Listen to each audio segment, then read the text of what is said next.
ਵੇ ਉਹ ਮੈਂ ਚੱਲੀ ਜਾਂਦਾ ਤੇਰਾ ਟਾਈਮ ਮੁੱਢ ਤੋਂ ਤਾਂ ਹੀ ਵਗਦੀ ਆ ਹਵਾ ਤੇਰੇ ਵੱਲ ਦੀ ਹਰ ਥਾਂ ਤੇ ਰਹਿੰਦੀ ਤੇਰੀ ਗੱਲ ਚੱਲਦੀ ਜਿੱਦਣ ਦਾ ਹੋਇਆ ਏ ਸ਼ੁਰੂ ਤੂੰ ਚੋਬਰਾ ਵੇ ਉਦਣ ਜਿੰਨੀਆਂ ਅੱਜ ਵੀ ਮਸ਼ਹੂਰੀਆਂ ਵੇ ਜੱਟਾ ਤੇਰੀ ਅੱਜ ਵੀ ਚੜਕ ਪੂਰੀ ਐ ਪਹਿਲਾਂ ਵਾਲੀ ਅੱਜ ਵੀ ਮੜਕ ਪੂਰੀ ਐ ਉਹ ਪਿੱਠ ਤੇ ਜੋ ਭੌਂਕਦੇ ਆ ਪਾਣੀ ਗੋਲਦੇ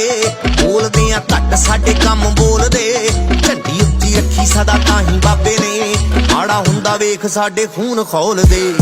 ਮਰਨੀ ਮਮਤ ਸਦਾ ਉੱਚੀ ਰੱਖੀਏ ਮਾੜੀ ਨਿਗਾਹ ਨਾਲ ਨਾ ਕਿਸੇ ਨੂੰ ਤੱਕੀਏ ਜੱਟ ਦਾ